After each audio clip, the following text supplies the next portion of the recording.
tout ce que les gens n'arrivent pas à expliquer, ils trouvent que c'est la sorcellerie. Si tu n'as pas fait mécanique aéronautique et puis tu expliques, tu vois quelqu'un au village, tu dis que voilà l'avion qui décolle, il est bien font la sorcellerie. Non. Quand tu ne peux pas expliquer quelque chose pour toi, c'est la sorcellerie. C'est pourquoi tu vas voir, lorsqu'un artiste commence à émerger, directement son standing de vie change. On trouve qu'il a trempé, il a. Mais non. Moi, par jour, par exemple, je peux me faire 1 million par jour. Bon. Ça arrive. Parfois, par mois, si je fais le recap, il y a des mois où j'atteins 8 millions, ça arrive, il y a des mois. Mais Moustique est toujours marié. Je suis toujours marié, je ne suis pas encore divorcé, mais je suis en cours. Ah, c'est en cours. Oui, c'est en cours. C'est un sujet délicat parce que ça touche un peu non, à ton intimité. C'est pas délicat. Quelqu'un te parle de tribalisme à longueur de journée, tu fais quoi sur ça? Déconnecte-toi. Sinon, il va t'empoisonner. C'est un truc qui est clair. Plus tu es connu sur le nom de Moussi le charismatique, mais c'est quoi le nom à l'état civil? À l'état civil, c'est Tagne Hubert Martial, fils de Nyango Ndomba, originaire du sud Cameroun, précisément Ngomsan, un village avant Ibolova, et de Tagne Jean-Paul, originaire de Banjul, donc je suis un métissé du nord et du sud.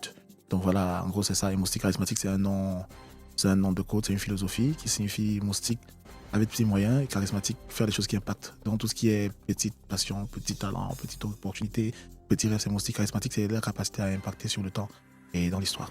Alors, à quel moment est-ce que tu décides concrètement de te lancer dans l'humour et comment est-ce que ça s'est passé? La vérité est que généralement, quand un artiste dit je suis né comme ça, bon, ça peut paraître cliché, mais c'est vrai, on est humoriste, on devient humoriste professionnel parce que tout Camerounais est déjà humoriste. Parce que vivre au Cameroun, c'est tout un spectacle. Du motoman, le callboxer, tout le monde, c'est des gros humoristes. Sauf que quand tu prends conscience que pour le faire, il faudrait avoir des codes et tout, voilà, tu te lances dans la lecture et tout. Donc je veux dire que je suis né artiste et j'ai fréquenté avec beaucoup d'autres styles artistiques, mais c'est l'humour qui m'a dit oui. Donc, je suis né comme ça et puis avec le fil du temps, ce que je faisais pour m'amuser est devenu toute une profession. Et est-ce que tu as eu à faire des formations ou alors des écoles d'art, quelque chose comme ça? Non, la véritable école que j'ai faite, c'est lire sur Internet des livres écrits par des grands comiques, observer ce qui était déjà dans le métier, comment ils se déployaient, essayer de me forger une personnalité, me définir un style et puis voilà, avec cette petite chimie-là et ces recherches, je me crois que j'ai réussi à me fabriquer un univers à moi dans lequel j'ai réussi à me mouvoir de la plus belle des manières. D'accord. Au sein de la famille, comment est-ce que les parents, les proches, l'entourage, comment est-ce qu'ils ont pris le fait que bon voilà notre frère a décidé d'être humoriste? C'était compliqué. Avant d'en faire carrière, j'étais pasticheur à Délire d'abord. D'accord. À Délire, je faisais des playbacks avec Fodé Diran où je faisais des mises en scène, c'était un peu comme des comédies musicales. Et puis j'ai pris goût. Je commençais à évoluer. Maman n'était pas d'accord parce que l'art et elle, ça n'a jamais été le grand amour. Déjà, à l'école primaire, je faisais les dessins. Au lycée, je faisais la peinture. Elle a tout fait pour casser ça parce que les parents savent que pour que leur enfant soit un homme, il faudrait qu'il ait un boulot où il les respecté, qui puisse lui permettre de fonder une famille et tout le reste. Mais être artiste chez nous, c'est pas. L'artiste n'a pas de situation, donc par amour, la maman, le papa, ils n'ont pas été d'accord avec ça. J'ai dû être têtu, j'ai dû m'entêter et me donner les moyens de réussir, entre guillemets, pour qu'ils acceptent ça. D'accord. Ça n'a même pas un peu été facile, mais ils ont été obligés de me laisser faire. Mais comme ils savaient que me laisser faire, il y avait droit au mur. Et malheureusement, j'ai dévié le mur et je suis dans le ciel. Beaucoup d'humoristes comme toi ont connu, alors connaissent ça aujourd'hui. C'était quoi ta stratégie pour convaincre tes parents à accepter ça comme un choix pour toi? Honnêtement, j'avais pas le choix. J'avais pas le choix. Je savais rien faire d'autre. L'école, j'ai dit souvent que l'école m'a dépassé. En allant à l'école, moi, j'ai eu mon BPC. Et pendant qu'on me matait pour que j'arrête de dessiner, on m'a demandé ce que je fais de ma vie. J'ai dit je vais faire de la peinture. On m'a dit ok, dès que tu as ton BPC, on t'envoie à l'école de l'art. Un balmaillot. Malheureusement, j'ai mon BPC, on m'envoie en seconde espagnol. J'allais à l'école dépaysée parce que j'allais à l'école juste pour les kermesses, les cours de français, les cours d'anglais et juste pour perdre le temps. Donc ça m'a enlevé le goût de me concentrer sur l'école. Je me concentrais sur tout ce qui me permettait de nourrir ma passion. Donc avant ce découragement-là, après j'ai dit à maman que j'allais plus à l'école. Parce que je venais d'être papa d'un garçon. Déjà de 1. De 2, avec son salaire d'institutrice, elle n'arrivait plus à gérer tout le monde. Les petits frères, tout le monde venait déjà au collège. Et je lui ai demandé d'arrêter de payer pour moi, de payer pour les autres, je me débrouiller. Elle n'a pas été contente, mais j'ai dû tenir bon. Il faut prendre des coups. La stratégie, en réalité, en gros, c'est prendre des coups et être responsable. Comme mon père disait souvent, être responsable, c'est faire un choix, poser des actes et les assumer. Je pense qu'aujourd'hui, quand même, dans l'humour, la comédie et tout ce qui va avec, ça va mieux pour toi sur le plan financier? Oui, on va pas se mentir. Pour un gars qui réfléchissait pour avoir 500 ou pour avoir 1000 francs, pour aller aux répétitions de Délire en taxi, et aujourd'hui, un gars qui peut rouler dans le taxi VIP tout de la capitale, dans la clim, un gars qui aujourd'hui peut enchaîner sur 2 mois, changement de paire de tennis, changement de outfit. Un gars qui aujourd'hui peut avoir ses enfants qui vont à l'école sans qu'on envoie des moratoires. Un gars aujourd'hui qui peut venir en aide à 2-3 de ses potes. Un gars aujourd'hui que tu peux croiser dans la rue, te choco. Il sort de loin pour arriver là. S'il te dit que ça va passer quelque chose, un grand envers Dieu, ça va beaucoup, même si on attend mieux. Mais est-ce qu'au Cameroun, les humoristes gagnent bien la vie de manière générale? Là, je vais te dire quelque chose, c'est une question qui revient tout le temps. Est-ce que les artistes gagnent bien leur vie? Oui. Est-ce qu'un humoriste gagne bien sa vie? Oui. Quand tu n'es pas connu et que tu réussis à avoir un cachet de 50 000 par exemple lors d'un mariage, si tu restes sobre, 50 000 francs, moi je connais des gens qui travaillent 35 000 francs, ils travaillent de lundi à samedi. Ouais. Et pour eux, ça va être 35 000 francs. Et ils s'en sortent, les femmes de ménage et tout. Il y en a qui se battent. Maintenant, toi, tu as 5 ans, colo. Au lieu de réfléchir sur comment tu vas investir ça pour être à l'abri du besoin, pour ne pas être quelqu'un à qui on va faire du chantage. Toi, tu vas tout prix acheter la tennis ou acheter la cuvette de bière pour montrer que tu es un jeune in. Comment est-ce que tu vas t'en sortir avec? C'est vrai qu'on n'a pas de droit d'auteur, mais honnêtement, les revenus actifs peuvent permettre à quelqu'un d'éviter d'avoir faim. Moi, à mon niveau, si je vous dis que je ne vis pas de mon art, c'est tout ce que je sais faire. Tout ce que je sais faire, c'est l'humour. L'humour et ses dérivés parce que l'humour fait partie de l'art et l'art, c'est le showbiz. Le showbiz qui est divisé en deux. On a le show qui nourrit les fans, le biz qui nourrit l'artiste. Si tu fais bien ton show, tu fais bien ton humour. Et maintenant, avec ton image, tu peux faire du biz. Comment est-ce que tu vas pas être aussi charismatique et très charismatique? Mais du coup, comment est-ce qu'on fait pour atteindre ce niveau de rentabilité là? Parce que forcément, quand tu commences, on te voit beaucoup plus comme un guignol. Quelqu'un qui a raté sa vie, qui ne sait pas quoi faire. Tout ce que les gens n'arrivent pas à expliquer, ils trouvent que c'est la sorcellerie. Si tu n'as pas fait mécanique aéronautique et puis tu expliques, tu vois quelqu'un au village, tu dis que voilà l'avion qui décolle, les blancs font la sorcellerie. Non. Quand tu peux pas expliquer quelque chose, pour toi c'est la sorcellerie. C'est pourquoi tu vas voir, lorsqu'un artiste commence à émerger, directement son standing de vie change. On trouve qu'il a trempé, il a. Mais non. Moi, par jour, par exemple, je peux me faire 1 million par jour. Bon. Ça arrive. Parfois, par mois, si je fais le recap, il y a des mois où j'atteins 8 millions, ça arrive, il y a des mois.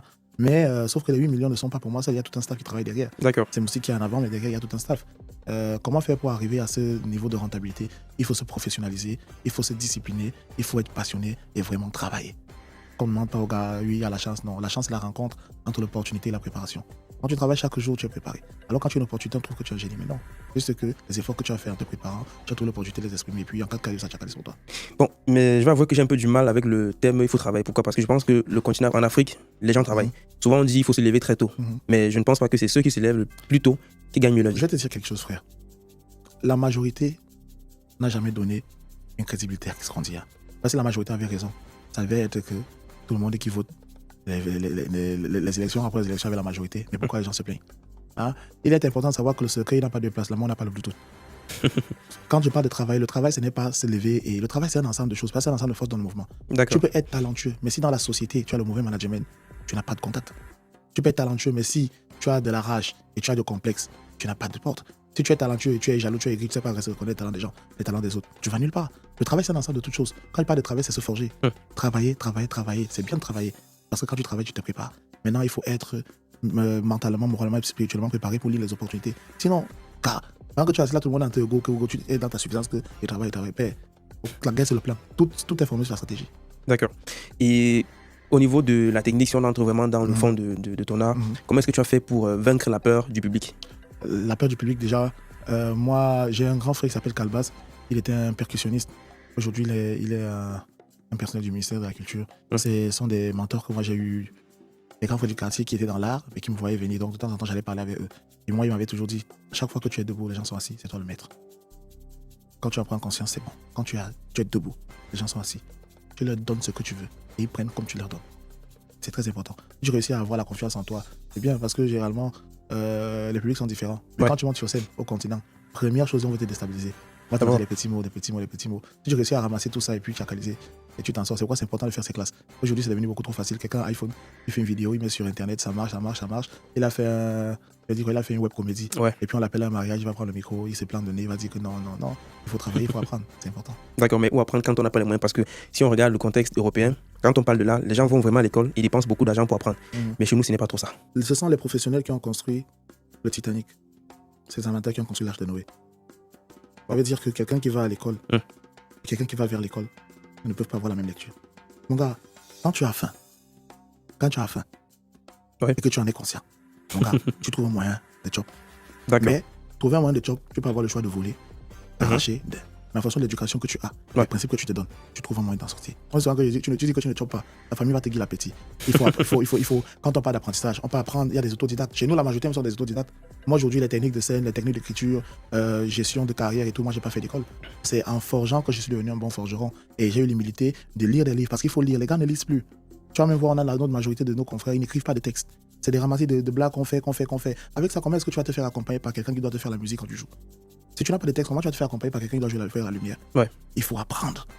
On ne va pas toujours apprendre à l'école. Il y a Internet. Si vous pouvez être sur les pages de Njapa pour regarder le porno, il y a des sites où tu peux aller lire des revues, des articles qui te donnent 2-3 techniques sur la métaphore, sur les écritures et sur les techniques de scène. C'est possible. D'accord. Parlant de livres que tu as lu, est-ce que tu peux nous partager un ou deux ouvrages qui t'ont aidé?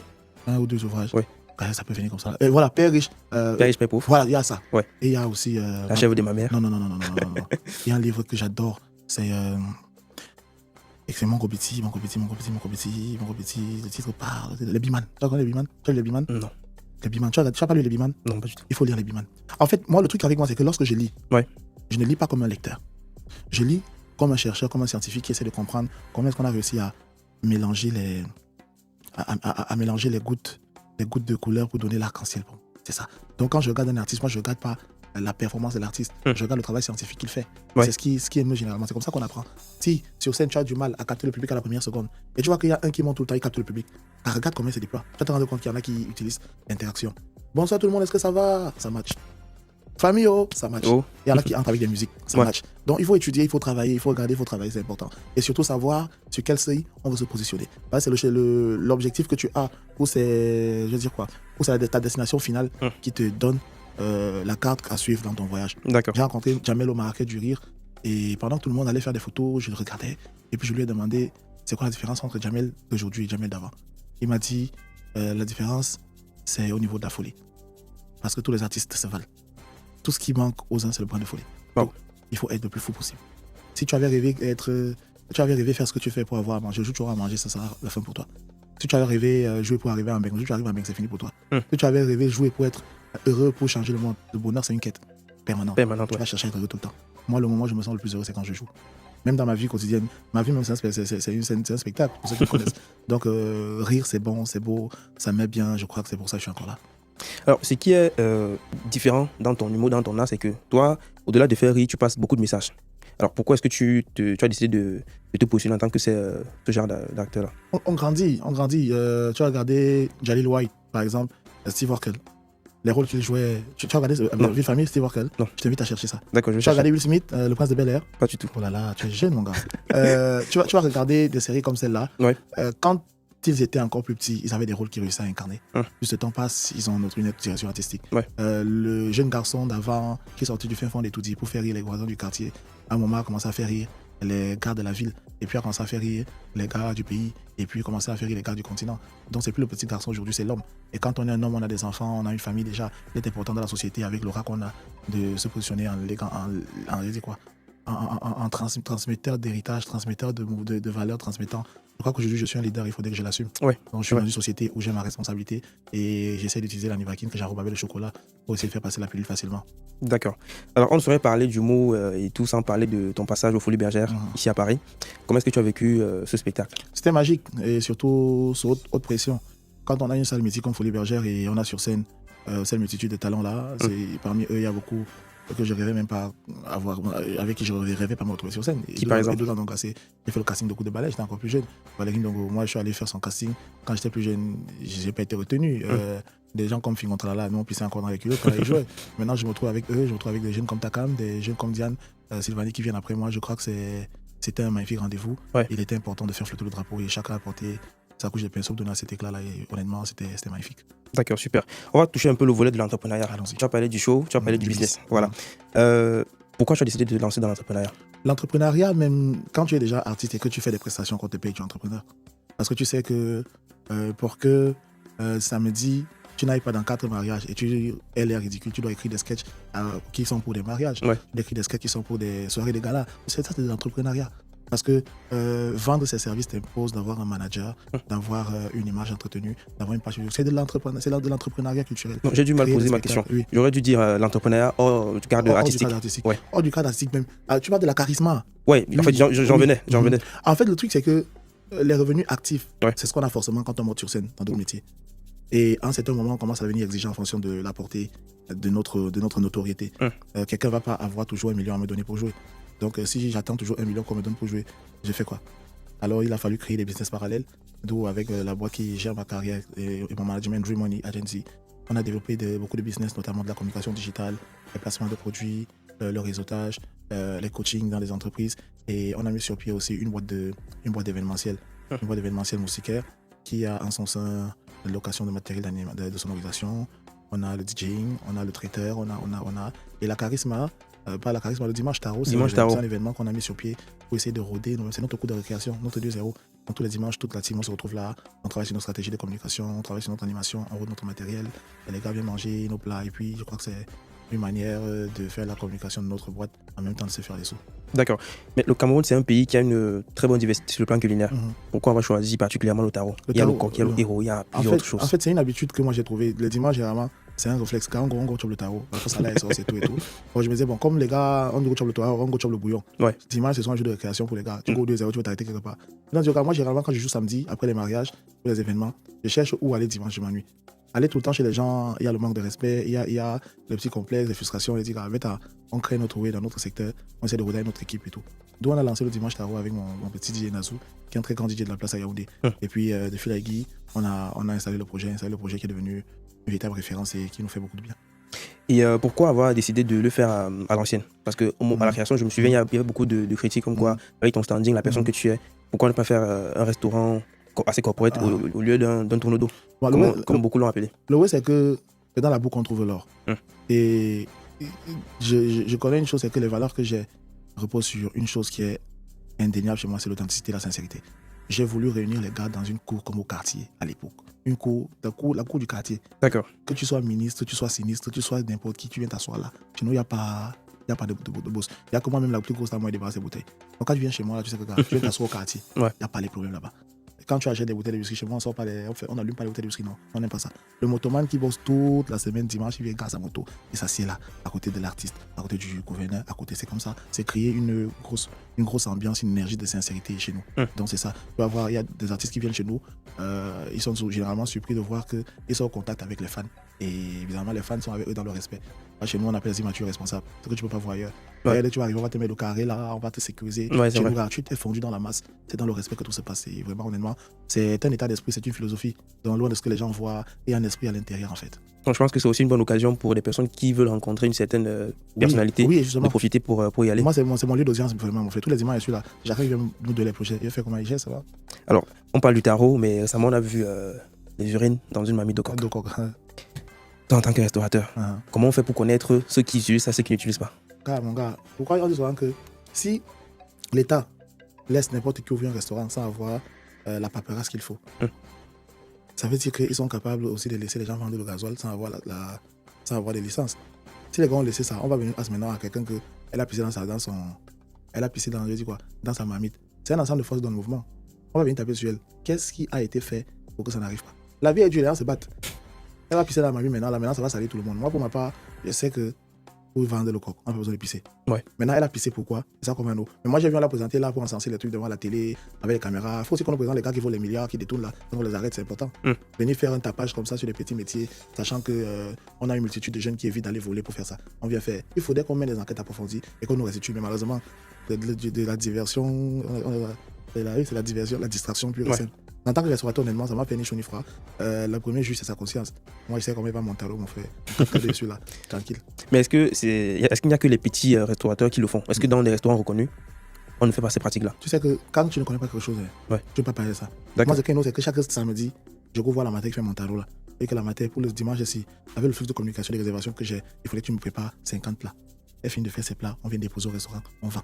Ça, il connaît. Maintenant, comment les gens font l'ingrédient, moi, je ne connais pas. Moi-même, avant, j'avais même peur de ça parce que quand j'ai ouvert, je voyais tout le monde avait, autour de moi, il y avait des gens qui avaient beaucoup d'engouement. Ils me disaient que, on va même faire comment on va faire pour essayer de rivaliser? Bizarrement, ça a commencé à aller de fil à aiguille, ça allait tellement vite que je finis par comprendre qu'en fait, ce n'est qu'une psychose. C'est clair que des choses comme ça existent, mais moi, je n'ai jamais vu. Si j'ai réussi à faire ça sans passer par le raccourci, mon frère, ça veut dire que ça peut le faire. Ça peut le faire. Après, on mélange tout le monde. J'ai entendu des personnes prendre des résolutions comme quoi je ne mange plus dans les tourneaux d'eau, je ne mange plus dehors, je vais éviter. Même ta femme, la gala qui a pissé dans le coq là, elle ne peut pas dire que c'est pas elle qui a fâché son mari, elle a pissé dedans. C'est ça qu'elle a dit. Voilà. Même dans ta maison, même. La femme de ménage à qui tu confies ton lit. Tu sais quand même quand c'est ton lit. La femme qui prépare chez toi, gars, mon frère, que chacun se protège, seulement il fasse confiance à Dieu. Sinon, le pays ici, même en montant sur la moto sans porter le casque, tu es exposé. Donc, quand ça te prend, ça te prend, c'est pas son tour. Quel chose. D'accord. Tout à l'heure, tu as parlé des droits d'auteur dans le monde artistique. Il n'y a pas de paiement de au Cameroun. Mais vous vivez ça comment? Tellement on a déjà été négligé qu'on a déjà vu ça. C'est comme un enfant qui est dans sa piole avec son pater, et le pater ne le gère pas. D'accord. Lui aussi, qu'on va vivre comme s'il n'a pas de pater. Il fait ses choses. Quand il peut avoir ses dos, il chope, il rentre, il dort. Il sait que lui, le pâté, c'est dans la figuration. C'est un peu ça. Nous, on a réussi à développer avec l'industrie digitale des moyens de contournement. Il y a le streaming qui est arrivé, la chaîne YouTube est monétisée, la page Facebook est monétisée et tout. On fait le placement de produits. Donc, les gens là continuent à voler nos droits. Et les enfants qui auront les insuffisants rénales, qui auront l'asthme, qu'on va devoir évoluer, qui seront les Mongols. C'est les enfants. Nous, on est là. C'est Dieu qui va gérer. Mais j'aurais appris qu'il y aura une application d'impôts sur tout ce qui est comédie, en tout cas le monde du showbiz. Moi, je au paye mes Cameroun. impôts déjà. Parce que quand je travaille avec des grandes sociétés, là, on retient toujours la source. Même à la Caracas, je paye mes impôts. Ah, ok, donc en tant qu'acteur, en tant qu'artiste, tu payes tes impôts. Oui, je paye mes impôts toujours. Ok. Si je ne paye pas mes impôts, je vais avoir le visa, comment on fait. D'accord. C'est facile. En tout cas, parce que j'ai entendu un comédien le dire. Bon, je vais taire le nom. Il disait, pour lui, il est inadmissible que dans un pays où les artistes n'ont pas de paiement de droits d'auteur, qu'on leur demande de payer les impôts. Alors que ces personnes qui demandent de le faire, généralement, ils organisent des anniversaires ou encore ont des événements et jouent les musiques, par exemple, de ces artistes-là dans leur maison, alors que ça n'a pas été payé. Et on va appliquer des impôts sur ce travail-là. C'est que il faut regarder. Tant qu'on ne va pas se mettre ensemble, on va tout bavarder comme ça, bavarder, ça va rien changer. Maintenant, tu vas dire à quelqu'un que, bon, les gars, on va organiser une association vraiment pour défendre nos droits et tout. Chacun va venir à la première réunion. La deuxième réunion, quand il a son pointage, il ne va pas venir. C'est l'affaire des autres. Il faut que les autres fassent pour eux. Gars, chacun va s'emporter sa veste et son papier ou se coucher dans son secret. Il attend son enterrement. Parce qu'honnêtement, c'est une histoire tellement ambiguë, tu ne sais même plus à qui faire confiance. Même les personnes à qui on a fait confiance pour ces sociétés de droits d'auteur, la plupart, elles ne rendent aucun service aux autres. Donc vraiment, tout ce qui peut nous faire nous en sortir maintenant, c'est le revenu actif. Et si tu dois demander quelque chose au gouvernement du Camerounais ou encore au ministère de la Culture, de faire quelque chose pour les artistes, ce serait quoi? Continuer à faire qu'on fait, on ne fait rien. Non, il y a quelque chose qui doit être fait. Je vais leur dire quoi qu'ils ne connaissent pas. C'est leur travail, ils ont un budget pour ça. Ils n'arrivent pas à régulariser. Pour avoir une salle de spectacle, tu vas demander le prix qu'on te sort, c'est la magie. Pour avoir un document, attestation de sortie de ton ministère de tutelle, tu dois marcher dans les couloirs du ministère comme si tu es n'importe quoi. Pour avoir l'audience avec le ministre, c'est la magie. Pour demander un parrainage, c'est la magie. Ils ont quoi à foutre de nous. Et là, ça veut dire continuer à aller de l'avant. On va se trouver au carrefour. En tout cas, mais récemment, il y a également une grosse polémique qui te concernait, également avec le professeur Maurice Kamto sur la question qui avait été posée pendant l'interview avec Valérie Ndongo. Comment tu as vécu la chose, la pression que tu as reçue en disant on va te boycotter et voilà. La vérité est que... On a failli ne pas t'avoir au spectacle. La vérité est que, tu sais, les gens souffrent, les gens ont beaucoup de problèmes. C'est vrai. Et au lieu de trouver des solutions, on cherche des coupables. Valérie Ndongo fait une émission et il m'appelle parce qu'il voudrait que je pose une question pour ça Maurice Kamto. Maintenant, j'essaye de faire une enquête. Je me rends compte que bon, on a sur Internet des choses qui se disent. Moi, je vais poser la question pour ça Maurice Kamto. C'est pas mon égal. Je prends dans la casquette d'un personnage qui est connu, le professeur Mondouka Mebina, le Sauf Gutenberg, un opposant qui a un parti politique appelé le Parti de l'émergence nationale de l'intégration sociale de Pénis. Alors, je fais la vidéo, je pose la question au professeur. Malheureusement, ça je l'ai compris après, durant toute l'émission, il y a des choses intéressantes qui ont été dites. Et à un moment de l'émission, Valérie insère la question. Quand les gars écoutent la question, ils ont l'impression que tout ce qui a été dit, je l'ai balayé du revers de la main. Pour me focaliser sur des conneries d'après eux. C'est comme ça qu'en charge, des leaders, des influenceurs suivis ont commencé à sortir pour raconter comme quoi j'ai manqué de respect au professeur Maurice Kamto. Moi, au départ, je ne m'attarde pas sur les rumeurs généralement. Ça a commencé à prendre de l'ampleur, je recevais des menaces inbox, des menaces de mort, des menaces d'agression, des insultes et tout. Et moi, c'est moi m'intimide. Tout m'insulte est insulte. Après, je reçois un appel de l'organisation du spectacle qui me dit ça va mal parce que les gens ont écrit à la salle pour dire qu'ils vont boycotter le spectacle. D'accord. Ce que moi, je sais, c'est que la seule unité de boycott que moi je connais depuis que je suis artiste, c'est la base. Et là, c'est la base, ils me disent que non, ils ne connaissent pas. Mais sur ma page Facebook, je reçois tout le temps des tags de certaines pages. Je me rends donc compte que mes gars sont apeurés et tout. Le producteur me dit vraiment, il faut qu'on essaie d'arranger ça. Est-ce que je peux pas faire une vidéo où je tourne en dérision? Je leur ai dit, mais vous allez me faire quoi là? Je me sens coupable de rien. J'ai fait une vidéo pour tourner en dérision pour faire passer qui pour un camp. Je ne le fais pas. Si ma présence gêne le spectacle, je vais me retirer. Ils pensaient que j'étais en train de rigoler. Après, j'ai réfléchi, j'ai fait la vidéo, j'ai dit, bon, moi je suis un artiste. Les gens disent que moi je suis pas avec le professeur Maurice Kamto, moi mon candidat c'est Kabralibi. Donc aucune intention de manquer de respect au professeur. Moi j'ai posé ma question en tant que comédien et tout. Maintenant on me dit qu'on va me boycotter. Si on va me boycotter, que le boycott du spectacle va être fait parce que je suis là, je me retire du spectacle. Que les gars aillent jouer, je viendrai à ce spectacle en tant que spectateur. Je n'ai peur de personne, moi on me fait pas chanter. Je leur ai dit. Maintenant ça va dans tout le sens. Où là-bas c'est sorti. Parce que j'ai dit il y a des combattants qui ont envoyé les messages. Et c'était vrai. Les gars tout le monde quand ça sorti, ils m'ont aussi fait de la manipulation et tout. Le père Edouard est venu me voir. Il m'a demandé de rester tranquille, de ne plus commenter. D'accord. Par respect pour lui, j'ai décidé de me taire. Je leur ai dit, je fais bien plus au spectacle. Et c'est tombé. Et puis j'étais en train de prendre mon billet d'avion. Ils sont venus me voir et tout. Les gars essaient de m'appeler, de me demander de me calmer, de revenir à ma décision et tout. Moi, catégoriquement, je ne venais pas. Et puis je suis arrivé à Paris, on a pris le même vol. Ils sont allés dans la réception que l'organisation a eu et tout. Moi, j'étais en même âge. Et puis il m'appelle, il me dit, il faudrait que je vienne à l'ambassade. On arrive à l'ambassade, on a parlé à huis clos et puis ils ont dit des choses très intéressantes. Les gens souffrent beaucoup. Et parfois, ils ont l'impression qu'on n'écoute pas leur souffrance. Donc beaucoup vont utiliser de la violence pour s'exprimer. Ça ne veut pas forcément dire qu'ils n'ont rien à dire. Peut-être le malheur est que nous sommes des personnes connues. Donc le fait qu'on nous agresse, ça peut être que moi j'ai dit ce que j'avais à dire. Et puis j'avais dit, bon, il y a quand même beaucoup de fans à Paris qui ont pris des tickets parce qu'ils devaient être là. Est-ce que je vais me soustraire de cet événement-là parce que j'ai le macabre des gens? J'ai dit, gars, Max, je viens fois au stade avec le maillot. Il y a des gens qui me ramènent d'après défendre le pays. Je vais y aller. Donc, j'ai fait la vidéo, j'ai dit, bon, je vais y aller, donc je vais me taper là-bas. Ce que vous ne savez pas, c'est que beaucoup qui me menaçaient, j'ai reçu un message toujours avant le spectacle d'un fan qui m'a envoyé son billet du spectacle. Il m'a présenté des excuses, il me disait qu'il regrettait ce qu'il avait fait. Juste la colère et tout. Je lui ai envoyé mon numéro de téléphone, il m'a envoyé le sien, on s'est appelé.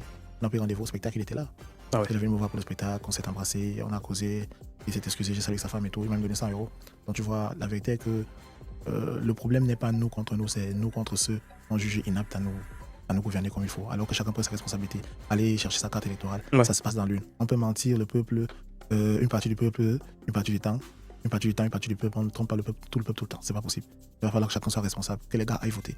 Voter, mais qu'on respecte les opinions des uns et des autres, c'est tout. Oui, parlant de vote et du peuple. Récemment, on a vu dans un live une personne qui déclarait qu'il faut un génocide contre les Bamileke parce que selon lui, c'est eux le problème. Ce type de comportement égaré, ça il faut le dire. C'est comme l'affaire de mon boycott. Ouais. Je me suis rendu compte à un moment qu'il y avait beaucoup de faux comptes qui venaient attiser la haine pour créer des tensions. Les gens comme ceux-là, j'avais fait une publication en disant que si vous êtes avec quelqu'un qui prône le tribalisme, quittez. Si vous restez à côté de lui, on va vous contaminer.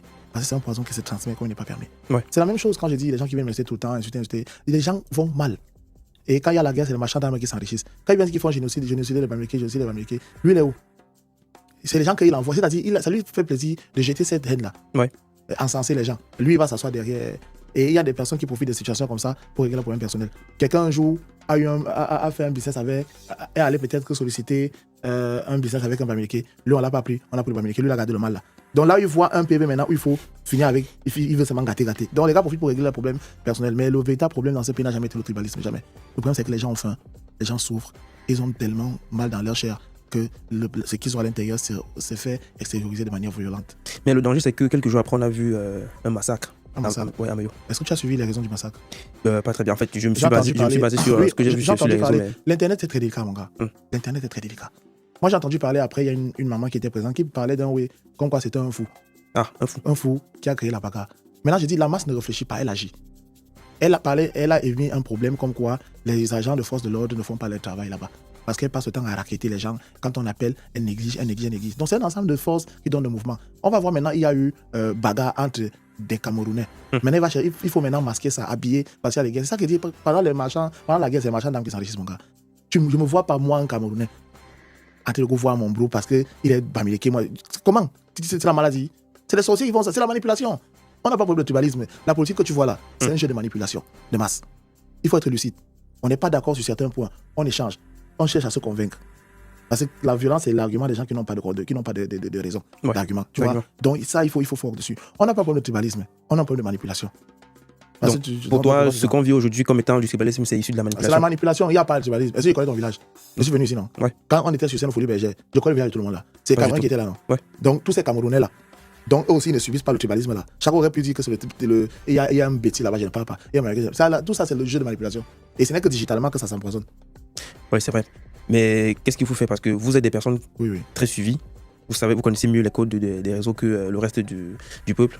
Qu'est-ce qu'il faut déjà mettre en place sur le plan digital? Parce que aujourd'hui, c'est un vrai poison. C'est un vrai poison. Donc il faut déjà savoir qu'il y a tellement de faux comptes. Ouais. Quand quelqu'un vient t'écrire avec un faux compte, c'est pas un vrai compte, mon gars. Tu le bloques. Mais même les faux comptes, il y a également, je dirais, des blogueurs qui diffusent des informations sans source vérifiée. Sans source vérifiée, non. Et le peuple qui va voir tel blogueur qui est suivi par 500 000 personnes publiques, quelque chose, ces gens ils vont croire. Depuis, j'ai fait que dire, c'est là que c'est un ensemble de forces qui donne le mouvement. Fais ta part. Que l'autre fasse sa part. Moi, quand je me rends compte que tu as des informations toxiques, je te bloque, je quitte ta page, je sensibilise autour de moi. Si tout le monde faisait ça, c'est quoi le problème? Maintenant, c'est que chacun laisse. Quelqu'un te parle de tribalisme à longueur de journée. Tu fais quoi sur ça? Déconnecte-toi. Sinon, il va t'empoisonner. C'est un truc qui est clair. Il faut vraiment une éducation. Moi, dans tous mes sketchs, j'essaye de passer le message que je peux passer. Mais je ne peux pas tout faire seul. Je pose ce que j'ai à poser comme acte. Qu'un autre pose aussi ce qu'il a posé comme acte. Que tout le monde pose. Et puis, c'est un ensemble de forces qui donne le mouvement, mon gars. D'accord. Si on touche au volet sentimentale ou matrimoniale. Ouais, vas-y. Est-ce que Moustique est toujours marié? Je suis toujours marié, je ne suis pas encore divorcé, mais je suis en cours. Ah, c'est en cours. Oui, c'est en cours. C'est un sujet délicat parce que ça touche un peu à ton Non, c'est intimité. pas délicat. Parce- C'est pas délicat. Non, c'est quand même délicat parce qu'on a vu l'énorme, en fait, la grandeur du mariage que tu as eu à organiser. Ça Ouais. fait beaucoup de bruit, ça fait bouger les lignes. Et après, on a eu à entendre des histoires. Le On va voir la source. malheur que j'ai, Ouais. c'est d'être connu. Et les grands D'accord. pouvoirs appellent de grosses responsabilités. Il y en a qui vivent pire que ce que j'ai vécu. Déjà que tout ce qu'ils ont entendu sur Internet, si tu as entendu 10 choses, il n'y a que 2 qui soient vraies. Mais malheureusement, c'est la personne Ouais. qui a été au centre d'un... C'est M. Tagne qui a été au centre d'un scandale odieux comme celui-là. Aussi charismatique, lui, continue son travail, il évolue. Mais ce que je peux dire aux gars, c'est que il faut savoir prendre de la hauteur face à certaines bassesses. Parce que lorsque tu es grand, le seul moyen de te combattre, c'est de tirer vers la boue. Ils D'accord. oublient que nous, on maîtrise la boue, on maîtrise la pelouse. Honnêtement, on a eu beaucoup de difficultés, madame et moi. Elle est partie. Je suis resté avec les enfants gérés. Mais on est en très bon terme. Elle est dans une phase de conciliation. Je laisse le temps au temps et je vous dirai. Mais ce que j'ai dit aux gars, c'est que je suis un beau garçon, un beau joueur, pas d'équipe. D'accord. Ok. Bon, si tu dois, pour sortir, donner un conseil déjà aux jeunes qui veulent se lancer dans le monde artistique, ce serait quoi? Il ne faut jamais attendre qu'on fasse des choses pour vous. Votre chance est dans les bras de quelqu'un qui est assis et il les a croisés. Tu te lèves, tu vas décroiser ses bras, tu prends ta chance, tu pars avec. Actuellement, si tu ne prends pas ta chance, tu es mort. Et parfois, on a l'impression qu'on est le dernier. Tu pleures que tu n'as pas de chaussures jusqu'au jour où tu vois quelqu'un qui n'a pas les pieds. Ceux qui sont les leaders, ceux que vous voyez devant sur les feux de projecteurs, ils n'ont pas fait la magie. C'est beaucoup de patience, beaucoup de résilience et beaucoup de travail et d'endurance. Beaucoup. D'accord. Beaucoup. Maintenant, les grands hommes se connaissent par la patience. Ils apprennent dans l'humilité, mais le plus souvent dans l'humiliation. Mais quand la vie leur ouvre des portes, ils sortent non pas comme des lionceaux, mais comme des lions. Ils dévorent tout sur leur passage. Bon, très beau discours. Maintenant, un conseil, en fait, ton mot à tous les Camerounais qui te suivent aujourd'hui, au regard de tout ce qu'on vit aujourd'hui, le tribalisme, l'approche des élections et tout ce qui va avec. On est à un tournant décisif de l'histoire de notre pays. Ouais. On a plus que jamais vécu beaucoup de violences verbales, psychologiques, physiques, beaucoup d'exactions. Parce qu'on a confié la gestion de notre pays à une entité.